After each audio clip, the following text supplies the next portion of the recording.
All right, welcome back to the R&D Room Live, where we go over the TastyBites section. Right now, we want to learn how to handle options in a small account, trading small, trading often, seeing what it's all about.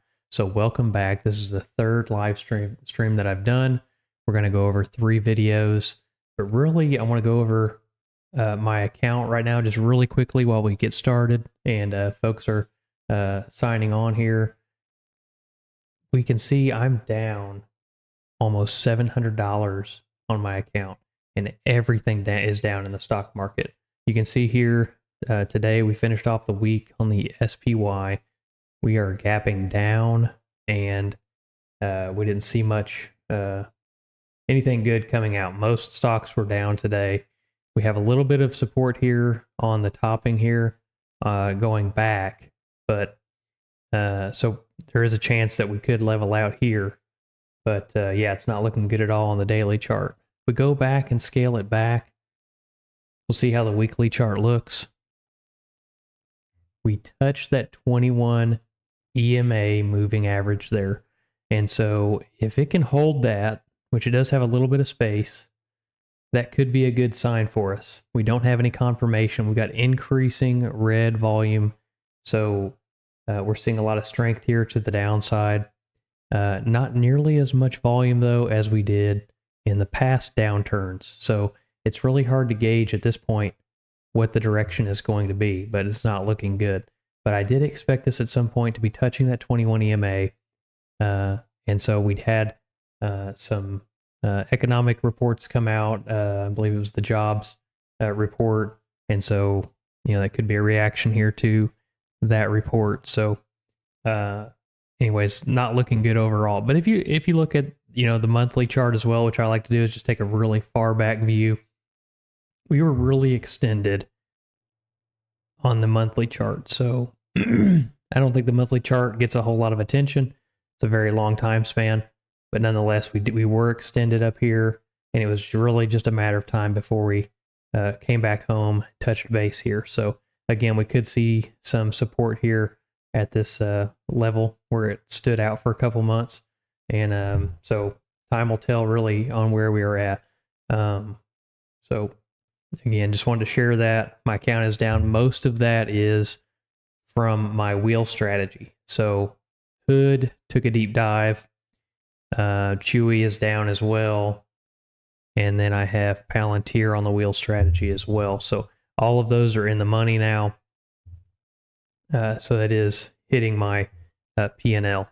What my plan is next week I'll check. What I normally do is see if I can roll down my put and out in time, or start selling my calls. So let this get assigned, start selling calls as the stock continues to go down. So time will tell, and I'm not going to really do anything with it until we get closer to expiration.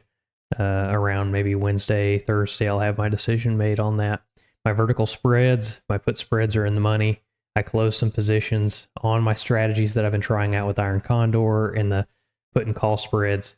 I haven't updated my sheet yet to see exactly how I'm performing on that, but I did take some losses today. It was the 21st day today on a lot of my first positions, and what a day to close those out, right? So the timing hasn't been good. I found I'm really good at opening positions right before the market drops. So anyways, it's not as bad as it was. My account is down, but I've been managing my risk and being able to handle those sorts of things. So we have 3 videos that we want to cover today. Capital allocation. We want to go over small challenges, and then staying small. Let's go ahead without delay here. Let's get a look at this.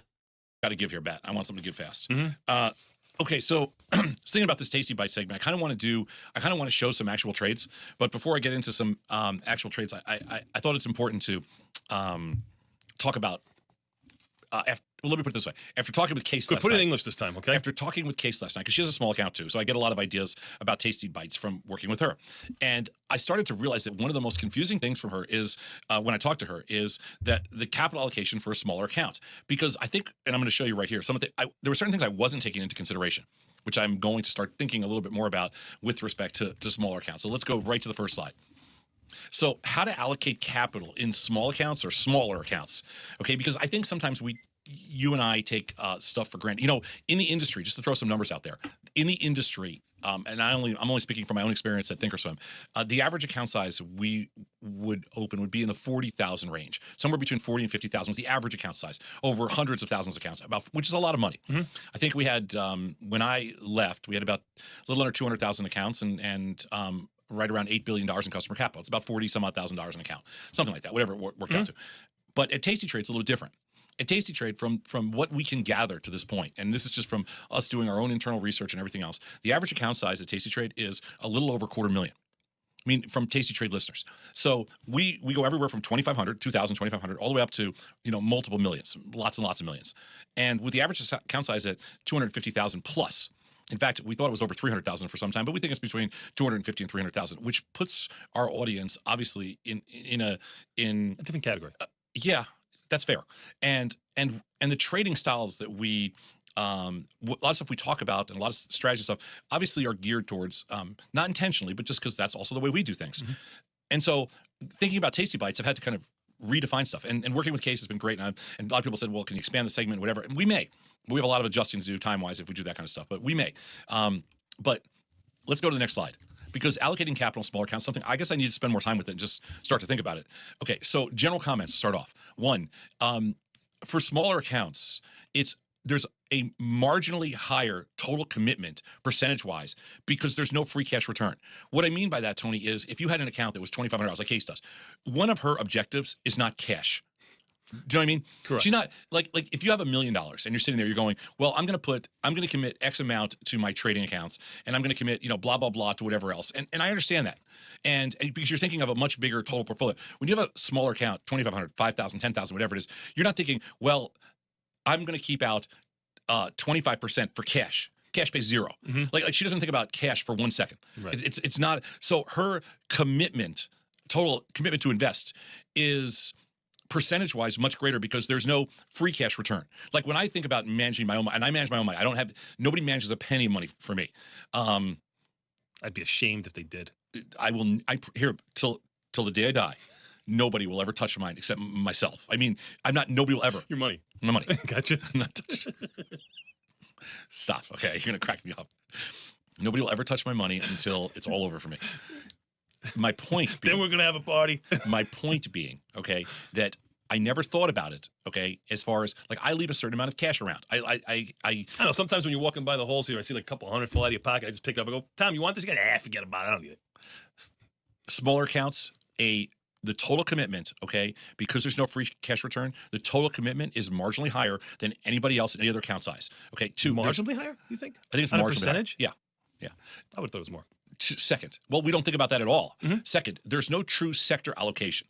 In other words, imagine that you're a team like the Cubs, okay? You don't think about, you stink everywhere. You got like one player that's really good. So you don't go into, like, if you had a draft of all these, you know, let's take a great team. Let's take a really good baseball team. Maybe it's St. Louis. Maybe it's the Dodgers. I'm not sure who we're going to consider to be. Maybe it's the Rangers, whatever it is. If you're the Texas Rangers and you're trying to find, I need a really good water boy. Where can I? You're going into this year's draft. You might say, I need a great catcher. I need a great outfielder. I'm trying to replace, you know, Joe Blow, who left to go to a different team. That's how you think about it. When you're the Cubs, you think about, I'm taking the best available player. Right. I don't need an ambidextrous right fielder. That's right. I don't need. I'm whoever is the best player. I'm taking that player. So when you have a small account, there's no true. Hey, you know what? I really need tech. Hey, you know what? I really need this. I'm making the best. Just need. That's right. I'm making the best trade available. When Case sits here and does a trade, I'm making the best trade available. Whatever's the best. I'm sorry. I'm doing the best trade that's available. I don't really care what it is, and that's really important. Okay. And I was thinking about this a ton because I didn't want to. Because I think people think that, hey, you know what? I need tech. Like, we listen all the time. People, they'll go, how much tech do you have? I'm like, what do you mean, how much tech do I have? Like, you know, I need this. I got an iPhone. I'll say to people, why would you ever ask that question? Just how much short premium do I have? You want to know what my theta decay is? Right. I'll give you that. But when you're a small account, it's your best available trade. That's what you use. No sector allocation. Okay, let's go. Number 3, it's extremely difficult to stay small relative to account size. Tony, if you think about this, if you have a $500,000 account, okay, and you put 1% into a trade. 1%, that's $5,000. Right. That's a lot of money.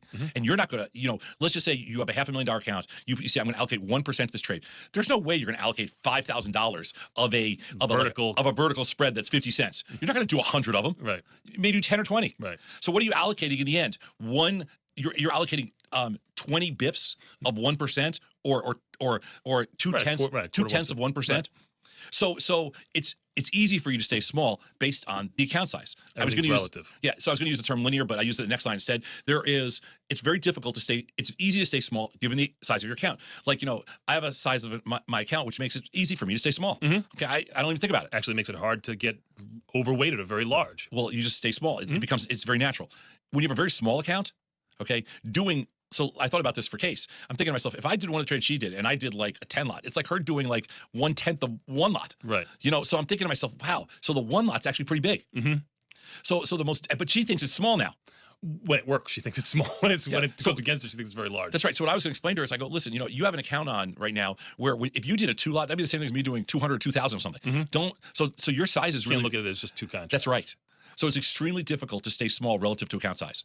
And I think people get really lost in the message there. They're like, they get frustrated with it. Well, I don't want to do it too.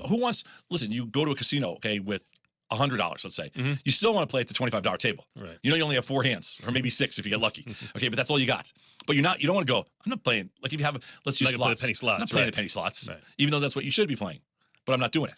It's embarrassing. I'm not doing that. Okay. Number 4, set nonlinear expectations and slightly lower probability of success objectives. Because what happens is, since capital, the availability of capital creates linear expectations to a certain point, which means you have the ability to increase probability of success as your capital goes up because you can do more stuff. And as you have less capital, you have to reverse it. It goes inverse. So you set nonlinear expectations. And the other side to it is you set lower probability of success objectives. Like I had to have this talk with her and say, hey, you know what? You should not be thinking that you're going to win, whatever it is. You have to be very careful about setting. And this all had to do with yesterday when she did a TBT trade after she already had a TBT trade on. She didn't understand that, hey, that's the same trade. She's like, well, it's April. The other trade was March. Right. Same exposure. I'm like, it doesn't matter if it's April or March. You don't need to do that. She's like, okay, I'm just starting to understand that. So slightly lower probability of success objectives. And number 5, be a realist and understand how true wealth is created. Okay. The problem with most of us, you can't even read your own screens. We're not realists about this. We go into the situation and we think we're going to turn a $2,500 account into a gazillion-dollar account. And so tomorrow we actually do not understand wealth creation, because when we were kids, and I know this is going to sound, I'm not trying to go back into, when I was a kid, I grew up in the cardboard box thing, but there was a lot more responsibility on us, on our generation, we were the last group of baby boomers we didn't really get anything. Growing up, you're talking about. Yeah, you had to you started to learn wealth creation. I mean, when did you have your first job? 14. Yeah, I started caddying when I was 13. I mean, we didn't really understand wealth creation, but we understood what it was like. You caddied. Yeah. You caddied. Yeah. Okay, I pumped gas on Flatbush Avenue and Avenue. Any monkey can pump gas.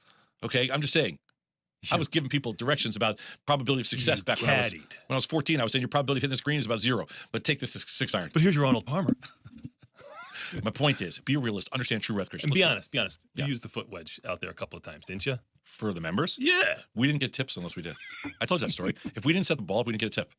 So we walked around with a 9 iron or a pitching wedge in our hand, and wherever the ball dropped, we just clip it a couple of times, set it up on a nice piece of grass, and then hand them their club. And we'd always block it with a bag.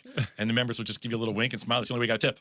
You didn't get tips if you didn't set the ball up. See, that's not a place I want to be a member. When I had my first caddy, I pump gas. When I had my first caddy at some course, I'm a caddy for the first time in my life. Somebody caddy for me, and I went out there, and I'm like, and they didn't set the ball up. I'm like, gee, what is wrong? What do you know? They go, we're not allowed to. We'll get fired. I'm like, okay, no, I'm not gonna say anything. All right, have them tip you. Can you go to the next slide, Linda? So the next piece is allocating capital and risk. Okay, this is very difficult. And I thought about this. I spent a lot of time trying to come up with just some general rules for this for small accounts. Number 1, adjust for risk by using buying power reduction. And this is one of the more difficult things I had to kind of just spend some time with Case on, just to kind of, the whole concept of buying power reduction what the hell does that mean? Mhm. Like nobody thinks about risk by buying power reduction. You know what people think about risk is? We talked about this the other day, especially with her. It's infinite. It's infinite. Okay, that's how risk is. It's infinite. You cracked me up. Walk across the street, the risk is infinite. Right. Well, but I wanted to bring that up here because it applies more to small accounts because generally people with small accounts haven't had the opportunity to create lots of wealth yet, and so they don't. So how is buying power reduction a measure of risk for small accounts? And the answer is that because that's what somebody's willing to let you do this for. Mhm. Okay. The reason you can go into a store and buy something for X price. You walk in last night. I walk in. I go, how much is that burrito? They go, it's $7. I go, fine, I'll take it. Okay. And the reason I'm able to buy the burrito is because I have the $7, and that's what we determined fair value to be. Okay. I can't buy the burrito for $3. Okay. And the point being here is that if I look at this trade, I can't make this trade if I don't have a certain amount of money, but it's not looked upon. I don't need $100 to buy something that only costs $7. So what's the risk? The risk is what the buying power reduction really is, because the risk is what somebody's willing to let you do that for. And beyond that, the risk is on them. Agreed. Okay. But nobody looks at it that way. They think about this, hey, an insurance company is willing to insure you for 1 year, let's say for $1,000 for a $50,000 car. Well, what if you smash the car up in the first year and it's totaled and they have to replace the car for $50,000? That's the risk they were willing to take to make their overall model work. It's the same thing here. They may let you take $50,000 in risk for $1,000, but that's their problem. That's their business. Mhm. Don't worry about their model. Worry about your model. And your model is to measure risk off of buying power reduction. Very good. Because when we buy a car and we insure it, we don't think about, Well, the insurance at one company it's going to be $1,200, another company's going to be $800. Does it really matter? but we don't think about risk beyond whatever Because we paid for it. what do we think our risk is? Our deductible. Right. That's what you think your risk is. Of course. So how can we look at one thing, which is a car accident, and think of risk as our deductible, but look at risk with respect to a position and think of risk any differently? You shouldn't. That's right. That's my whole point. Mhm. Think of buying power reduction as your deductible. Good point. And then you'll reassess the types of strategies used to focus on probability of success. Understand how big small really is. This should be a t-shirt. But understand how big small really is. And what? Have you lived your life with number two? Is this? Are No, you trying to I'm weave not your trying to life be- into this a little bit? No, I'm not. The reason for this is the hardest thing It's is usually genetics. the Not your hardest fault. the hardest thing about this is when you trade small, you think you're really small. And you have no idea how big small is relative to account size. You don't think, you think in terms of I'm going to risk. Most people think in terms of I'm going to risk $100, but you don't think how big $100 is relative to a return on a $5,000 account. Sure. Are you really willing to risk 2% Mhm. on this one trade? Because when you start to think about things annualized, you're like, well, it's only $100, and then the other side of it is, well, it's 2%. Correct. And we're going to do a great market measure on that type of subject coming up later today. So Okay. it's very powerful. And number 3, you need at least 3 to 4 cycles of capital. So however you assess your risk as deductible or whatever you want to call it, and once you understand how big small really is, then you need at least 3 to 4 cycles of capital to ensure that you can give yourself time to be successful. Because you can't, any 1 or 2 cycles just not predictable enough, and when you're going to hit like January, February this year, whatever it is. So you need at least 3 to 4 cycles of capital. So if you're committing, if your account's $5,000, you can't really go much over that $1,000, $1,200 worth of commitment. Mhm. $1,500 would be a total stretch. And that's how you have to look at your capital with respect to cycles of commitment, cycles of capital at different commitment levels. I like it. You got 823. That's the last slide. Do we Okay, really have time for trade examples? 823, no, because I got to do opening bell. Right, we I gotta got take too care much of else. us. We'll do them next week. I promise I will go right to I wanted to do this today. I had written this. I thought it was important. I want to stick I with think this. you did a good job. Okay, that's a good job out of you. Good job out of you. TastyBites. Every Wednesday is TastyBites. Every Tuesday is strategies in an IRA. Every Monday is scaling. Every Thursday is we do options math and option. But yeah, so really important points there, I think, especially at the end, having 3 or 4 cycles of capital. I didn't really understand the first time that I watched that, but going back and looking at it, it makes sense. Really only allocating a third to 25% of your account to options is you think of that being really small, and he even makes the point, understand how big small really is. Being small and having more of your capital set aside, especially in a time like this, when the S&P 500 is dropping and all your positions are down, it's a small impact. You've managed your risk on that end, had many small trades and can manage.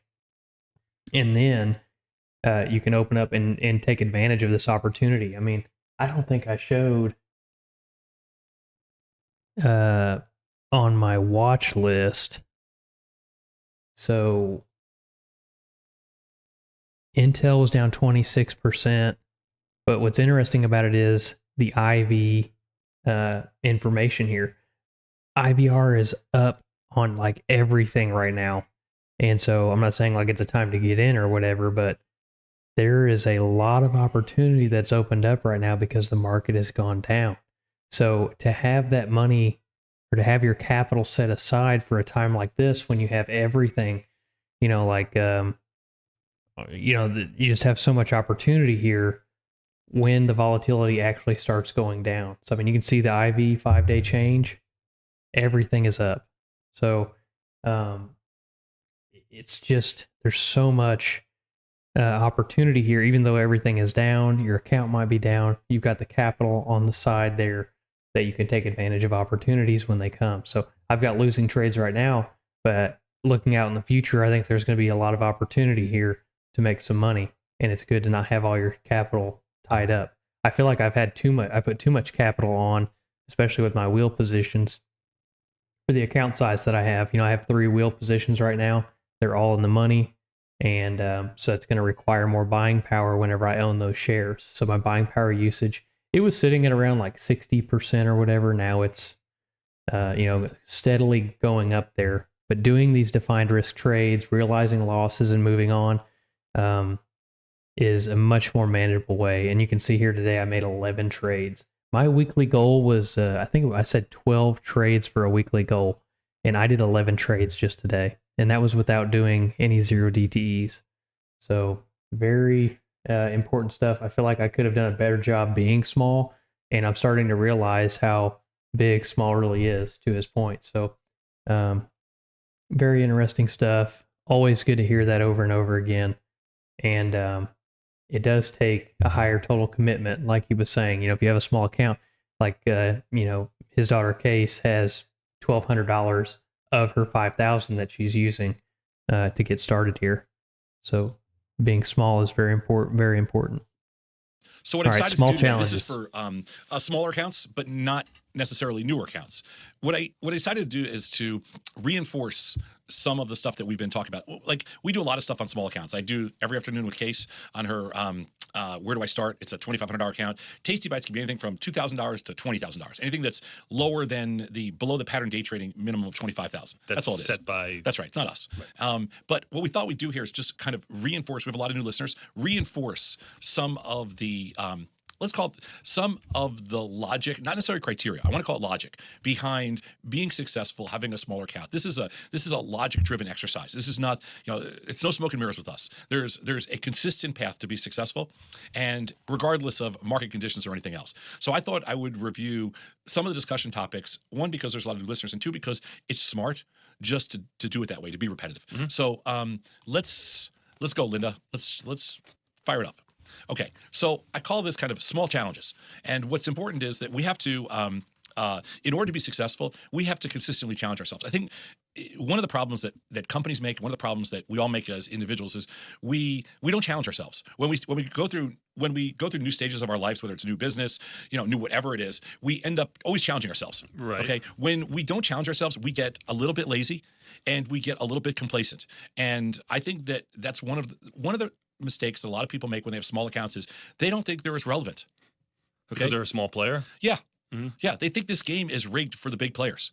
And I don't think it is. Mm-hmm. Okay. I think this game is rigged in the sense that we have such a lack of domain skill that we don't get people to where they need to be successful. So the perception is that it's rigged. Sure, but it's have not all rigged. the tools. Yeah, I would say the number one problem is conflict due to domain limitations, and it's not a question of being rigged game. It's just we always, there's the perception out there that you have to have a lot of money to be successful. It's not true at all. Mm-hmm. So small challenges. Number one, maintain a small universe of stocks and ETFs. One of the things we see all the time, and we still see it today, is people email us and they say, how do I search for this? How do I scan for this? How do I do this? How do I do this? How do I do this? How do I find this stock? How do I know what I'm looking at? You know what?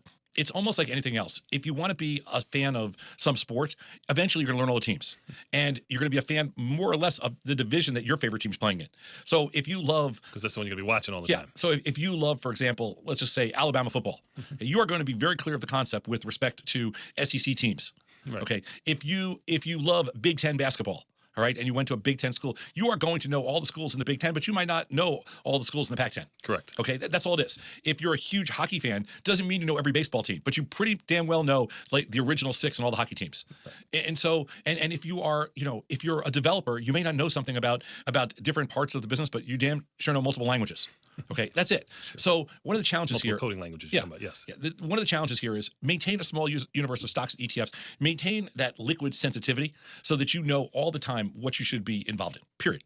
Even don't stray. For me, this even goes for a larger account too. I mean, my universe isn't that large. I mean, we'll go. No, your universe is actually quite small. the more I learn, the smaller it gets. You always had like that fear that it was small, right? But now you've had confirmation. Yes. Yes, I got it. Confirmation. Okay, I'm done. Even Slimmy makes fun of us sometimes, just talking about that, we're always staying in our core 30, 40 stocks, that kind of thing. Yes, which is, I think, one of the things that makes us successful. And I think that's, listen, I'm not going to change that at all. Challenge yourself with repetition. So one of the mistakes that people make is that they don't challenge themselves. They're one, done, and move on to the next level. It's our culture. Right. Okay. This was a huge winner. I'm ready to go to the next level. I don't need any more help with this. Right. I did the same with my kids and driving cars. The first second they figure out how to get around the block, they were like, or the cemetery or the parking lot, they're like, let's go on the highway. It's funny you mentioned that because 3 out of my 4 kids have had accidents. I'm just saying to myself, it's funny. Now I know why the insurance rates are so expensive for them. Challenge yourself with repetition. You know what? You get once around the parking lot, you're ready to go. Dad, let's go. I remember I think I was teaching my son a stick shift and he made it through the Costco parking lot or something. And then he goes, I'm ready. Where are we going? I'm like, you can't even, you can't go 10 feet without stalling out the car. You're going to go on the highway? I don't think so. But consistently challenge yourself with the repetition of using the same names and the same kind of things, the same kind of trading. 3, create a minimum number of trades to execute and a minimum amount of decay to collect. What that means is if you're going to stay small with respect to universe and you're going to challenge yourself consistently with repetition, then you've also got to put some plan in place. First plan is create a minimum number of trades to execute. One of the things I say to Case all the time, and this small accounts, large accounts, it makes absolutely no difference. Right. But people with small accounts don't consider this a challenge. Hey, I don't have enough money. It's a cop-out. Okay, I don't have enough money. Right. So what I'm suggesting is you have to challenge yourself with a specific number of trades. Casey's account is as small as $2,500. She has 6 trades on right now. I want to have 8 to 10 trades on. So if you have a bigger account, you always have to have a certain number of trades on, period. Second thing is a minimum amount of decay to collect. A minimum amount of decay is a couple dollars. Like, I don't care what it is. It's $1, $2, $5, $10, whatever it is. But a minimum amount of decay, you should be focused on collecting a minimum amount of decay. What that means is it for a $5,000 account, is that $20? Probably. For a $2,500 account. It's also going to grow the closer you get to expiration. Yeah, I mean, right now with Case, she's trading really small. She's using about $1,000 of her $2,500. She's only collecting $1.50 a day in decay. But if you think about that with, talking about just account size, that if she went up to do 4 times the account size or 5 times the account size on a $5,000 account, she'd be at $7 or $8. That's really low. And it'd probably want to be over 10 or 12, but she's got to get there. Right. So through repetition and number of trades, let's get a minimum amount of decay. If volatility was higher, that decay number would be bigger. And theta decay is what you collect for being short premium. Yeah, that's your positive theta number. And the minimum number of trades to execute, that's really building a skill set in mechanics. Let's go next one. Create a general max buying power reduction per trade. One of the ways to stay disciplined is you're not going to go crazy with respect to buying power. You have a $10,000 account, you're not going to spend $7,000 on one trade. Right. Doesn't make any sense. So what we're going to do is we're going to generally give ourselves not a size constraint based on a specific, like, we're not going to say to ourselves, I'm only going to do $10 stocks. What we're going to say is I'm only going to commit, depending on the account size, 1/20th of the account? Something like that. 1/10th of the account, 1/20th of the account, 1/30th. I don't know what the account size is. I don't even know what the number should be, but it should be some general buying power reduction. So again, getting back to Case account with $2,500, I try to keep her buying power reductions in most cases, at $100, $200, $300. Sometimes it may get more if she wants to use stock, because I think that's important too. But generally speaking, the buying power reduction is going to be less than a couple $100. Right. Okay, $2,500 account, I would say you want to keep between 100 and 250. And just use that as a general rule. So you're talking somewhere between 1/10th and 1/30th, with 1/20th being about right for small accounts. Okay, let's go to the next one. Make sure that you are durationally diversified. Tony, what that means is we like to sometimes call that laddering, but you have to be able to put your positions on going out. Okay, if it's some cases it's the next month, some cases it's 2 months, some cases you're not putting all the positions on in one day, so you're pushing your positions out over different durations. That's embedded diversification. That's unintentional embedded diversification. But we like to stay under that 50, 60 day in most cases for us. 45 to 55 days is actually kind of the upper end. Anything less than 20 would be too short. Anything over 50, 55 would be too long. There's no hard coded rule, but just be smart about that. You get the fastest rate of decay with the shortest amount of time. You have the least amount of you have the most reasonable amount of manageable risk if you stick somewhere around a one expiration cycle. And it's also easier to wipe the slate clean and to promote the right number of trades if you're able to do things consistently in that 4-week cycle. It's also very easy to keep things all relative because volatility changes so That's right. quickly. Right. So mechanics are a key. And in order to be successful in order to develop successful mechanics, you have to have a game plan to replace winning trades. I hate when people say you have to have a game plan. It doesn't mean anything. Right. You have to have a game plan to replace winning trades, which means that you take something off, you put something back on. You take something off, you put something back on. Very good. Okay. Don't just throw out trades out there. Just don't, it makes no sense. Let's go next one. Be strategically diverse and know your overall probability of success, which means we talked about being durationally diversified. Let's be strategically diversified. So what that means is let's take our positions and let's make sure we're not all doing just credit spreads or all doing debit spreads, every position. Let's make sure it's not all iron condors, all short strangles, or all short, just naked puts. Right. Okay. You need to be strategically diverse. That's the only way to learn. And you need to know your overall probability of success based just on some number that runs through your head. Hey, I just did 3 trades. Okay. Trade number 1, I had a 60%. Trade number 2, I had a 50%. Trade number 3, I'm choosing between 55 and 70. If I do the 70, it takes me to a total of 60. If I do the on 50, my overall portfolio. Right. So remember, trade number 1, 50, trade number 2, 60. Now you're on trade number 3. If you do 55, you're locked in at 55. You can't move that number after that. If you do trade number 3 and you do 70, you're geared towards a 60% number. So one of the things that's really hard to quantify and I'm sorry, really hard to put definition around, but really important with respect to quantifying your results is to know what your overall probability of success is consistently. So if you're 50 on the first trade, 60 on the second trade, you may want to go for 70 on the third trade to give yourself that 60% rate rather than 55, and that may determine what you do. Let's go next one. Be able to manage probability of profit with current volatility levels. So what this is suggesting is not to ignore, where we are with respect to reversion to the mean. So for small accounts, this becomes actually incredibly important because you do not have don't do that next one yet, because you don't have the leverage. Okay, you just don't have the leverage yet to, please put those back up. Probability of profit. Yeah, probability of profit. Okay. Be able to manage probability of profit with current volatility levels because, again, you're focused all the time on trying to figure out what's a reasonable or relative volatility level and how do I measure volatility risk with respect to probability of profit. So what you're doing is you're always looking at mean reversion and current volatility percentiles. When we get to the right number, then you kind of, at least you'll have some consistency to your thinking. There's no, again, set criteria. Higher volatilities make it a lot easier for us the way we trade to have a probability of profit that's greater than 60, 65%. Correct. And all of these will be archived, okay? But these are very important for small accounts. Next one, please. Beta weight to the SPY for delta accuracy. As you can see already when I work with Case, and as you can see already when we talk about small accounts, it is very difficult when dealing with small accounts with different buying power reductions and different underlyings to be able to compare apples to apples, even more so than large accounts. So what happens is if you beta weight everything and kind of default to a SPY beta weighting, your delta accuracy amazingly correct. Like Case already, she doesn't even look at any other deltas other than her beta weighted SPY. Right. It's perfect. So you know what? She will never be able to use a software platform that doesn't have beta weighted SPY deltas for her portfolio management. That's great because what that does automatically is she's 24 years old. She's just eliminated 99% of the firms out there by default because they don't have a good enough technology for her. Perfect. And that's exactly the way it should be. Why should we use crap? Okay. It doesn't make any sense. Right. Let's beta weight everything. Let's understand that from the start. And if your technology doesn't support it, you move on to a better piece of technology. Okay. If your phone doesn't work, you get rid of your phone. How come if your trading platform doesn't work, you don't get rid of that? Be aware of the market, of general market activity. Know what's trading. One of the things that drives me crazy, and this drives me crazy with her and other small account holders, Tony, is they're like, I'm up $16. By her, you mean Case? She's just sitting there right now. Correct. Yes. But one of the problems we have, you sit there all day and you don't look at your account, you look at what the market's doing. Correct. Because you were trained to watch the market. Everybody else is trained to watch their positions. So they're not aware of general market activity, they're just aware of how they're doing. So I'll say to her something like, what's the market doing? She goes, I'm up $16. Like, I didn't ask you how much money you're up. I said, what's the market doing? And I tried to do this yesterday. She goes, well, I'm up $11 now. Okay, so I'm not doing this because I was doing it before. And yeah, so I'm guilty of that. I've tried to stray away from that, and even like keeping my account on like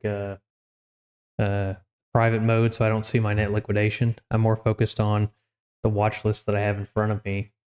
And so in previous episodes, we looked at different watch lists, and I've got a market awareness watch list that kind of tells me, exactly what the different futures contracts are doing. And I like doing the futures contracts because they're open longer, and so it can give me more insight on how the different markets are doing. So I don't know how to read it all exactly yet, and what how I can interpret it and how I need to respond to it, but it is visible to me, and I try to keep that in front of me as often as I can, instead of how my account is doing. Let's get back to it. Hence, nor is the market. Exactly. Okay. And all I was trying to point out is, you know what? You're not aware of general market, activity, unfortunately. And then you can't take advantage of it when it changes or things that you might see. Correct. Let's go. Next one. Is there one more? Yeah. Understand that capital size is relevant to your position. Understand that capital size is relevant so your positions reflect the averages. Okay. Let's think about this for a second. So the capital size, it is the amount of capital you have is relevant to your position size. So let's not go out there and again start getting concerned about big accounts and thinking that you don't have a chance with small capital to create similar positions. One of the biggest misnomers in the business is that, hey, I can't do the things you can do because I don't have the capital to do it. There are a few strategies, but for the most part, your capital size is relevant, so your positions reflect much closer to averages. Understood. Okay. And there's always another, in this market and the liquidity that we have, there's always another way to accomplish the same thing someplace else. You did it with futures yesterday in the euro, and then you went and sold puts in FXE. If you can't sell naked puts, you could have done a put spread. I mean, you can bring it down to different denominations. Let's go. Is there a last one? Is this the last one, Linda? No, there's one more. Okay. Understand that the opportunities of small accounts with nonlinear return not written great, but understand the opportunities of small accounts with nonlinear return opportunity. What that means is... It's my fault. Yes, thank you. What that means is, Tony, that smaller accounts have something which I consider to be very interesting that people don't look at. They have what we call a nonlinear return opportunity. You want to talk about small accounts, they talk about all the disadvantages. Well, they have one huge advantage. And the huge advantage is that if Case was managing $1 million right now, she could not return 20 or 30%. Right. Okay, impossible at the end of the year. She's not ready to step up to that number as far as returns go. Because small accounts are nonlinear with respect to capital commitment, she can take a $2,500 account and she can learn and get excited. Much higher returns. That's right. And she can also take much bigger drawdowns too on a percentage basis. Well, at the end of the year, okay, if she makes $50 a month, she makes 20% of her money. If she makes $100 a month, she makes 40% of her money. That is something she could never do if it was, quote, linear. She can't take $1 million or $10 million and make 20 or 30 or 40%, but she can take $2,500. What that does is it creates a confidence level, and that's one of the things that smaller accounts are really good for. Let's go next one. The last one. Okay. Use small trade execution to your advantage. What that means is one of the advantages of small accounts is that they're easy to fill. And I know people don't really get this, but and sometimes you hear us say things like the market goes to size and all this kind of stuff. But the reality is you kind of clog up the electronic markets with small orders. And one of the ways to get sometimes small orders just get filled to get you out of the way. There's a better chance of taking you out and executing your trade to get you out of the way than there is of not filling it. Right. So that the market can then widen out a little bit. That's Even right. if it's going from 2 cents, 3 cents to 1 cent because you're one order in there, they'd rather see it 2 cents, 3 cents and have a little bit more Yes. size. So a lot of times different execution platforms will take 1 lots and 2 lots out of the system because they do not want them sitting there tightening up the markets. Right. Okay, because they can't make any money on the tighter markets and they have to honor those tighter markets. So let's go back to the top of this list and I'll go through it really quick. So it's more than I thought, so I'm sorry about that.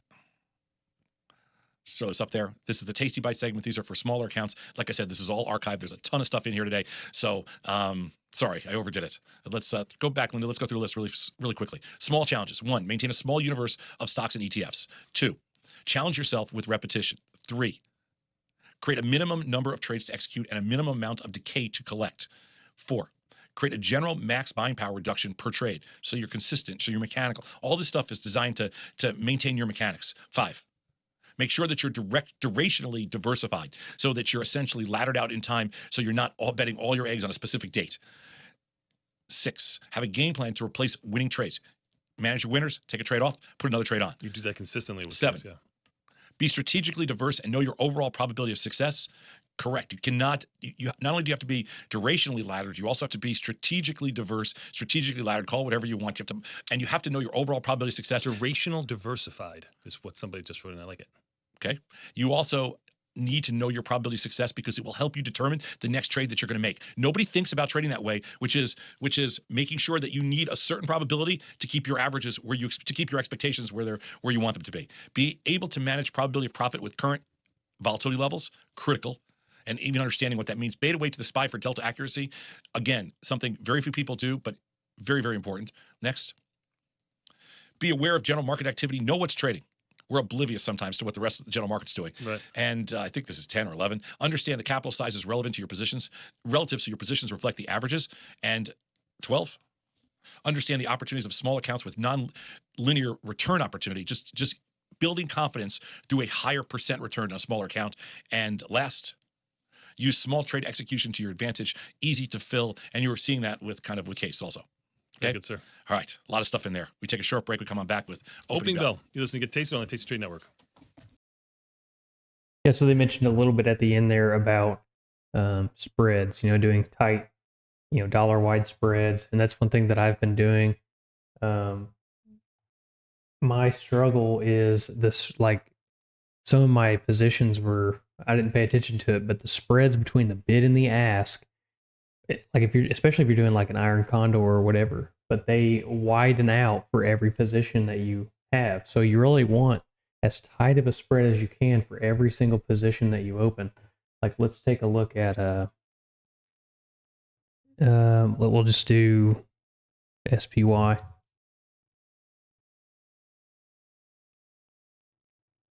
And like it's literally the difference between making money and not making money. We'll just do the 28 days. And the market's closed, so they might be, wider. But I noticed the spiders or SPY today had some pretty wide spreads. Well, yeah, we'll just pick one. We'll do buy the expected move. So as I put on a put there, you can see down here. Well, maybe not. Let me get this adjusted.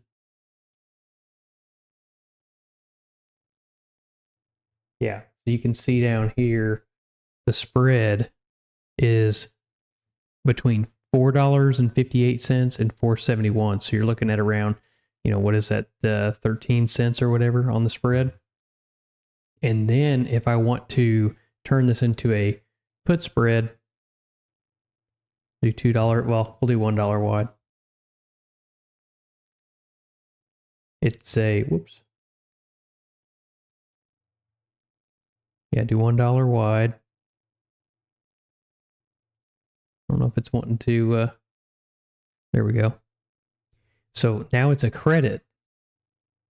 But the spread here is now 27 cents. So every time you open that position, you're introducing yourself to a wider spread. And the wider that spread is, the harder it is to get a fill whenever you close. So I'm going to open up a call, and then we'll do a call spread, turn this into an iron condor, and then you start to see how exactly wide your spread is.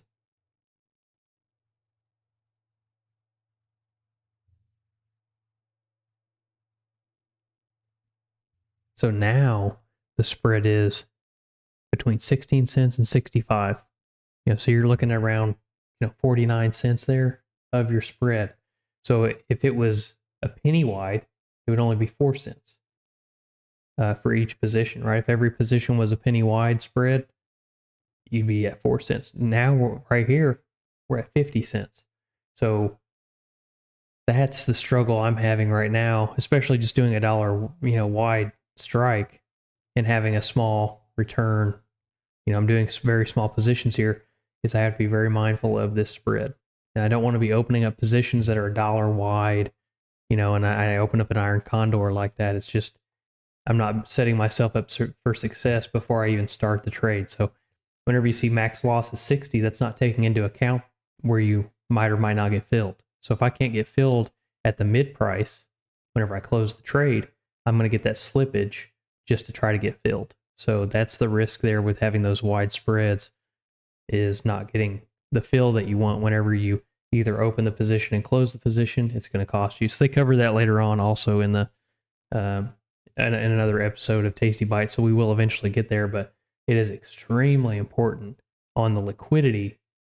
And I try to refer to the stars here, but even though it has 4 stars, you can still have a wide spread. So I'm not, that liquidity, the star rating, I have to even double check myself to make sure that the spread is how I want it. And am I willing to open myself up to that spread at that time? So I think these spreads will tighten up eventually, but right now they're pretty wide. That's what kind of caused me to hesitate today on that. We're going to do our third video, and then what I want to do is try to get some objectives that we can focus on and really nail out some things that need to get done from our learnings, right? So then we can come back and take a look at how we're monitoring these things, because the things they point out are really important. We don't want to discount anything that they bring up, especially when we don't have room for error in the small account. Let's fire it up, Linda. Staying small. Go ahead. So one of the things that I wanted to do in this Tasty Bite segment was to talk about the whole idea of staying small. I'll tell you why. Because we talk about staying small even for big accounts right now. So how does staying small, if we're trying to apply staying small for big accounts, if we're talking about staying small in big accounts, how do we apply that to smaller accounts when you're already small? Okay. Because makes sense. This is a market right now where you just cannot be too aggressive. It's not because we're at all-time highs. That has nothing to do with the aggressive part. The problem is we're very close to all-time lows in implied volatility. So the opportunities, just the risk reward and opportunities, just not there. So staying small applies to way more than just small accounts. Sure. So what I want to do is talk about staying small in small accounts. Well, I mean, but nothing changes, right? I mean, you still need number of occurrences. You need everything, but things change because there's a time to be aggressive. And like I was having this discussion with Casey yesterday. I'm like, she's like, but I think I have enough positions on, but then you say I need more occurrences and blah, blah, blah. And I'm like, yeah, it's just, this is not a great market for that. She's like, I don't understand. So that's why I decided to write this. Staying small. When markets are slow and volatility is below a reasonable being the key word here, historical average, we always suggest to stay small, very small. But what if the account is already limited by available capital and you can't get any smaller? So the example again is Case. She's already down to 1 lots. She's a $2,500 account with 1 lots. She started at 1 lots, being down to 1 lots, but yes. Okay, well, I'm not sure how much smaller you can get. Yeah, you can't get too much smaller. I mean, okay, so that's the purpose behind today's discussion about Tasty Bites, is staying small, even if you have a small account, and understanding what that means. Because she raised a good point. She's like, how am I supposed to get smaller than I already am? Okay, you already got me trading 1 lots. I can't do half lots. So what am I supposed to do? Right. So that's what this discussion is about today. Staying small in a small account. Let's go to B. For example, what if you're already only trading 1 and 2 contract spreads? Exactly what I just said. So already you're down to a level where, hey, I have a small account and I already am trading small. But so what do you guys mean by like getting smaller? Okay, let's go to C. Or what if you're already using a minimum size of 100 shares? So let's just define small so we get it out there. We always talk about share size when we're doing like covered calls or when we're applying this to options, as everything revolves around round lots of stock. A round lot of stock is 100 shares. A minimum size trade for us with respect to stock is 100 shares. Now, it's a little bit different when we talk about things like theoretical equivalent. I might say this trade has the theoretical equivalent of 30 shares of stock. This trade has a theoretical equivalent, once it's beta weighted to spiders, of 7 shares of stock. But when we start off with, we talk about trades, it's always wrapped around 100 shares of stock and or as small as one option or 2 option spreads, that kind of thing. Let's go to D. So these are all the questions that you would have, and then you'll have, like, on the following slides, you'll have more like the answers to. That's correct. Got it. Okay, D. So how do you get smaller than small? Getting small. Okay? Because you know what? Sometimes they say there's different sports when you want to get small. You're a running back, okay? You don't want people to see you, get small. Sure. Okay, you're a point guard. You don't want people to get in your way, you get small. Correct. You're a trader. You want to control what you're doing. Okay, there's a reason why 7-foot guys don't carry the ball off the court. Okay, there's a reason why it's the small point guards, because you can get small. That would be traveling if they carried the ball off the court. That's traveling. You have to dribble it. But yes, I got you. Okay. The men out there just want to make sure they understand the sport. So you have to get small, especially markets like this where you just don't have the edge. E. So why does it matter if I'm already trading at a minimum level? Okay, and F. There is no F. Oh, there is no F here? No. Okay, I'm sorry. So why does it matter if I'm already trading minimum level? So now let's get into this discussion for just a second. So Linda, can you go back up to the top? Again, you're basically saying all the different kind of questions. People talk about stock. People talk about number of contracts. You're getting all of these questions. When markets are slow and implied volatility is below its norm, below its averages, we always suggest on the show to stay small. But there are a lot of listeners on the show that are already small. Right. Okay. And so when we say get small, what does that really mean to somebody that's already there? Okay. So your count is limited by capital. So you can't commit more capital anyway. Okay. You're already trading 1 or 2 contracts. You're already trading 100 shares of stock. Right. What do you do? That's all. Let's go to the second part. Let's go keep past this and keep going to the next thing. So now trading small. One, tighten up the width, tighten up your spread widths if possible. So one of the ways to get small is, hey, you know what? I'm still bearish on XYZ. I'm still bearish on this index. I'm still bullish on this particular stock. Well, one of the ways to do it is you tighten up your spread width. Okay, which means if sometimes you're 2 strikes wide, sometimes you're 3 strikes wide. Now you make sure you're the minimum spread width wide. You go 1 strike wide. It's not a question. I understand you limit yourself relative to your transaction costs on what you can make, but at the same time, you're participating.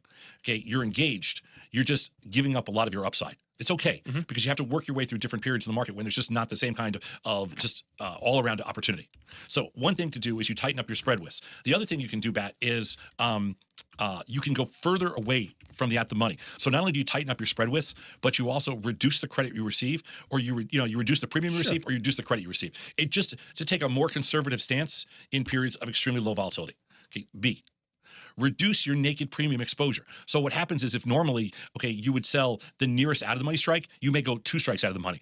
If normally you would sell a 2 lot, you may go to 1 lot. If normally you have a short put on and a short strangle, you may reduce that, okay, to just one of the two. Like right now, we talk about staying small. We have fewer short naked positions on. We have less premium exposure than we've ever had. Correct. And you're talking about even in a margin account, and that's on both sides of the market, meaning calls and puts. That's correct.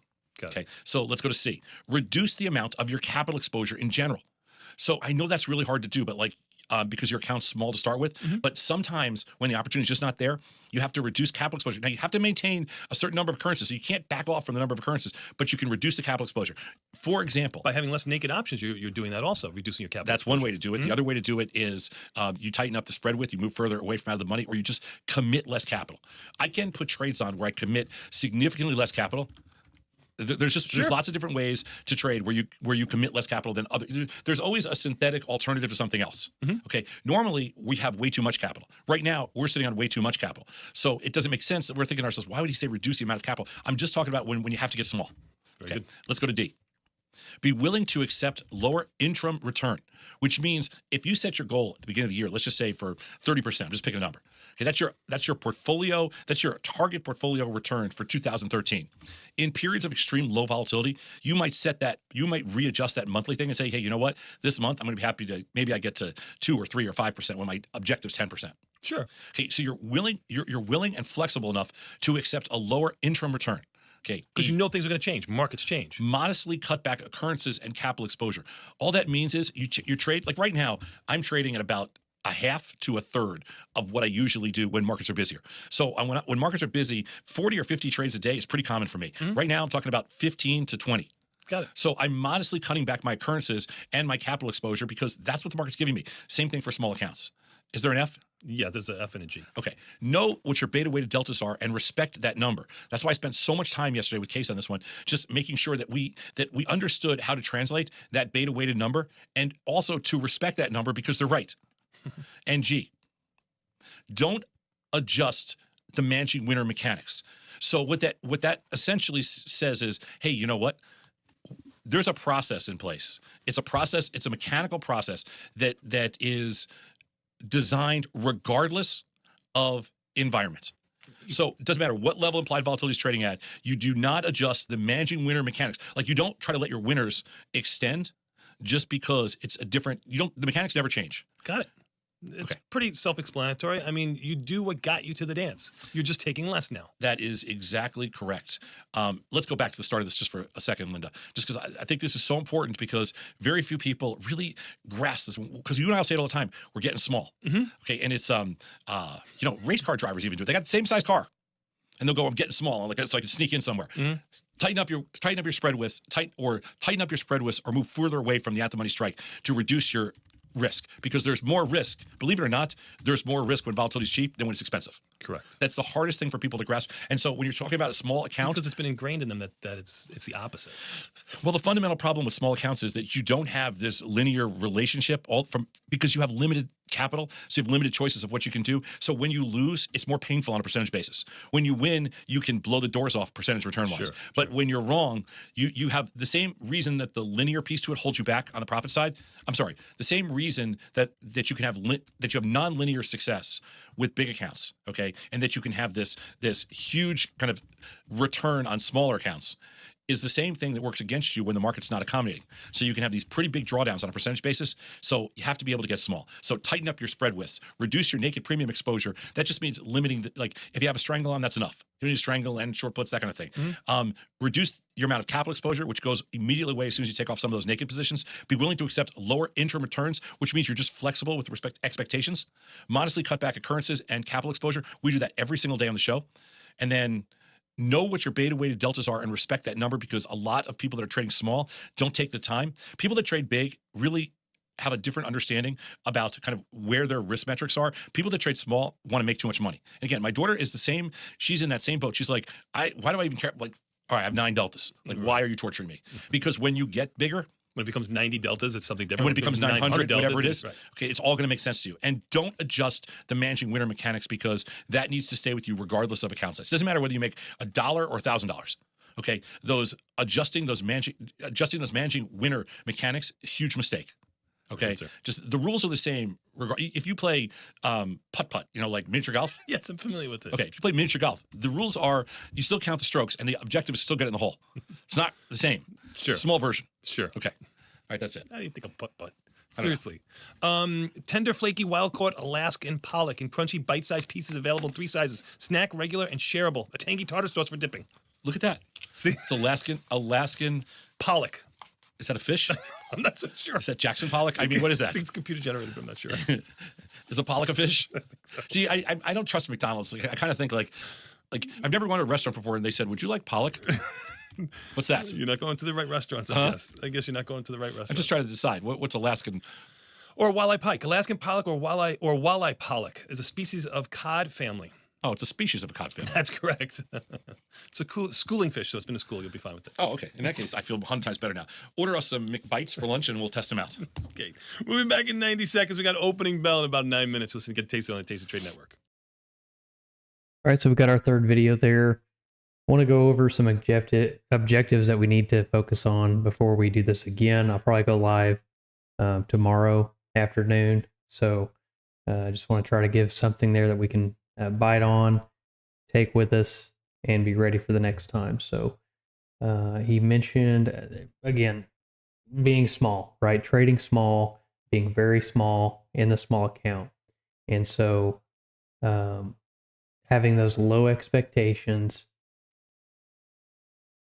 adjusting the risk, having that buying power reduction number. And I've really just been sticking around that $100 range. So I've already got that objective there pretty well figured out. I don't want to go above 100, doing very small, testing out these strategies, and that will get bigger over time as I test out these new strategies. Let's see. Extremely difficult to stay small. Okay, here we go. Adjust for risk by using buying power reduction. Understand how big small really is. You need at least 3 to 4 cycles of capital. So that's got me thinking, even though I'm confident in the wheel strategy, I want to continue to be small there. I've got 3 positions open. It's allocating roughly 7,000. Like if they all got assigned right now, it would be allocating roughly $7,200, $7,500 of capital. I mean, that's nearly half of my account there. And so if I'm wanting to mix up the strategy here, do more defined risk and trade small, I need to have maybe 1 wheel position open at a time. So, and I'm confident in the wheel strategy, but I want to be able to broaden the strategies out like we talked about in earlier videos. So continuing to stay small and using, a third to 25% of my account at any time. And it can be more than that, right? It could be 40% or whatever, but just kind of a rough, I'm at 65 right now, that's because of the wheel strategy and undefined risk trades. This has a lot of meat to it. So we can see, maintain a small universe of stocks. They said they had 30 to 40. I've got my watch list, and so that's already something that's done in the previous objectives. Challenge yourself with repetition. And again, that goes with being small. Create a minimum number of trades to execute and a minimum amount of decay. My goal was 12 a week. That may need to go up because I did 11 trades today, just closing positions. So I may need to double that, maybe do like 24 trades a week. So that will be an objective.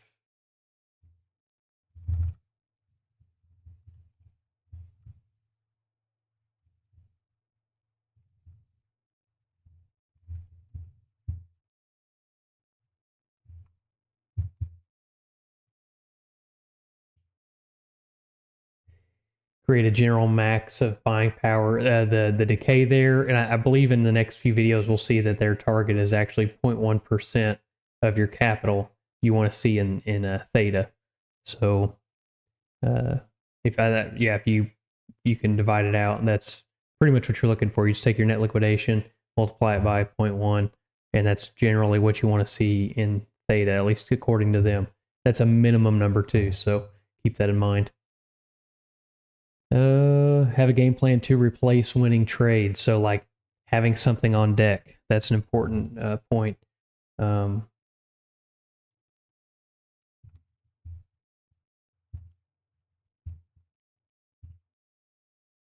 like, yeah, what are you going to do? You know, because your trade was a success, right? When, like let's say it was a put spread, a credit spread there, and the stock price goes up. You get filled at your 50% mark, you know, at least for me, 50%. And then what do you do now? Are you going to continue trading that position? I mean, it's already up, right? Are you going to try to trade it again? Do you already, you know, I'm thinking in my head, I've got a list of opportunities that I'm waiting to, you know, get a sign, you know, to open a trade with. So already have a stock in mind or an ETF in mind, kind of already on deck, ready to go as a position closes. So that's you know, I think something to keep in mind there. What do you do when your position wins? How do you respond? Be strategically diverse. Know your overall probability of success. So I took it off, but there's actually, we'll take a look at this real quick. Keep track of EPOP.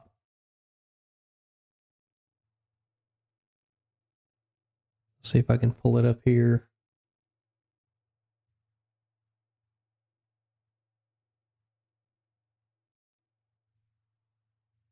Header detail. Equity probability of profit. So I think that will give you what your chance of being profitable in your current trades in your portfolio is going to be. Mine is really low. It was up at like 75% before. Now it's down to 25%. And that's because my 3 wheel strategy positions, my naked positions there, they are in the money. I've got put spreads that are in the money as well. So that's showing very low probability just because of those positions. Now, of course, they're going to get assigned and then I'm going to be selling calls against it. So that's going to change with that wheel strategy, having those naked positions on. But I do want to keep track of that going forward. As I reduce my risk on the wheel strategy, that will become more relevant. And the same thing with the deltas, right? I've got 35 delta, but actually most of my delta is on the wheel strategy. I've got Chewy, Hood, and Palantir. So looking at that, we have theta 5, theta, yeah, what's my biggest theta? Palantir, Hood, Chewy. The rest are all really small. And that's because I've got really small positions on. So that's really skewing my performance, right? So, but it is there, right? I've got 28 theta. And so I'm keeping track of that and the delta, right? I'm at 35 delta there. I think, you know, the last time I had, whenever I lost half my account, my delta was like 200 or whatever. So, but anyways, I'm keeping track of that. Keep track of EPOP there. I've just added that. So it's already on the platform. Let's see, we're at number 7. Number 8, be able to manage POP with current volatility levels. So looking at, depending on how the volatility is, manage your success rate there. So in general, we're looking at high probability trades. but I'm thinking, with low volatility, you want to be a very high probability. So keeping in mind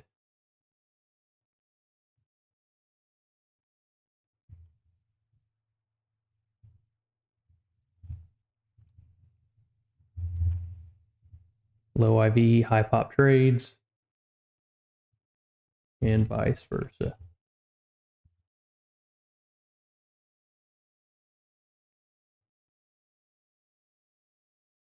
What else do we have here? Beta weight to the SPY for delta accuracy. So that's and looking at every trade. I've been practicing this, especially today when everything was going down. What should my deltas be here on each position? So that's one thing that I'm really needing to stay focused on. Is it a call position? It should be negative, but how negative is it when it's a dollar wide? So yeah, I got my call. There's a put spread I have here that's in the money, and so that's a positive 158 being. So I do have, I'm positive there. So how positive should that be? That's the question. I've actually got negative theta here because it's in the money, so that's an issue. My in the money puts are taking away that theta for me. So, but yeah, so I've been keeping an eye on that, trying to see and gauge how I respond to those deltas over time.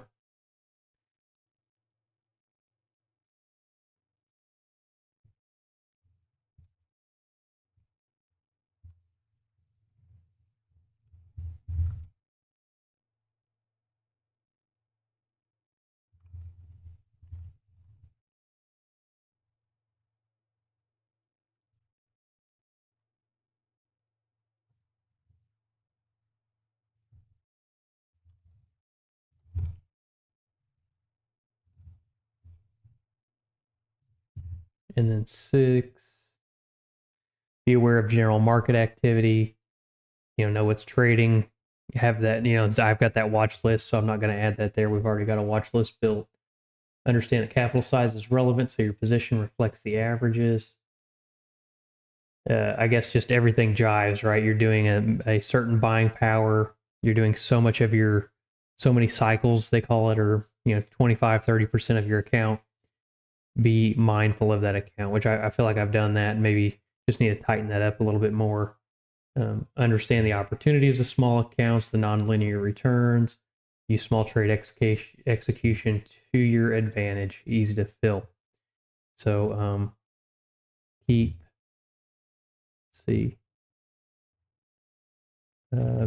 aware of bid-ask spread. That's how I'm going to take that. Because I already know I'm doing the $1 wides right now. It's not really changing for me. And then just opening up positions as they become available, looking for IV, and then, looking for tight spreads, that kind of thing, liquidity.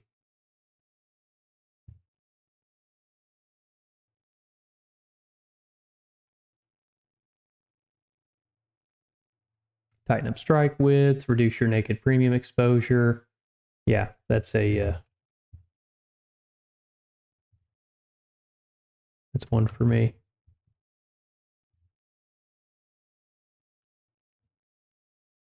One wheel strategy at a time. Or one naked position.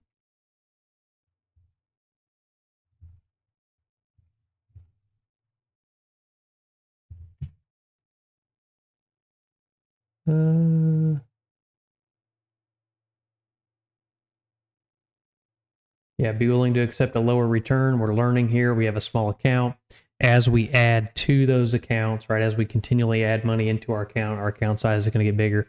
As we start figuring out our strategy and that it's working through the number of occurrences that we've done with it, then we'll have confidence in that strategy and being able to allocate more capital to it at a time. So looking at that account growing after proving the results. Cut back on occurrences and capital exposure. Then know what your beta weighted deltas are and respect that number. Don't adjust the managing winners mechanics. So set your trades, set your mechanics. It's all mechanical. You're not adjusting throughout your position. Like for me with the Iron Condor, I'm setting my position for around 55 to 60% probability of profit, and then the P50 is around 65, 75%. And then I'm going for a third the width of the strike, which is usually 33 cents or more. Could be 33, 40, 45. And then I know that I'm going to take 50% profit off of that. So that's my game plan, and I'm not moving on that. Now I can manage my losers early or give them time to be right. But if it's too far gone, like I closed and my spreads were wide. So Veritiv was a position that I did on an Iron Condor, and I realized, man, these spreads are really wide. I just went ahead and took it off, took the loss instead of managing and adjusting that Iron Condor. So I am still figuring out my strategy on those. And so just leaving those winners the same, not trying to manage them through the trade, but set them and leave them.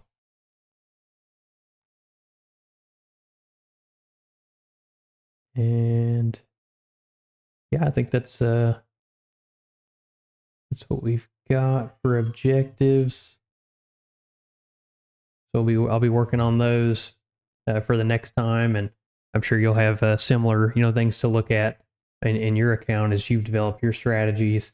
And keep in mind these things, especially with how the markets are right now. Like this is like 2 weeks ago, 3 weeks ago, a month ago, 2 months ago was the time to be practicing how you manage your portfolio in times like these. That way you still have money to allocate. Even though you have losing trades, you're still able to manage those, and you have capital to keep trading now that implied volatility has gone through the roof. So I'll be looking for opportunities next week, seeing how the market goes. And so I'm really interested to see how my account is affected with the market downturn, and then how I manage my positions in a small way. So I'll try to be live. I plan on being live tomorrow, so keep an eye out for that. Subscribe to get notifications when I am live. And if this video was a help to you, hit the like button, and we'll see you on the next live stream.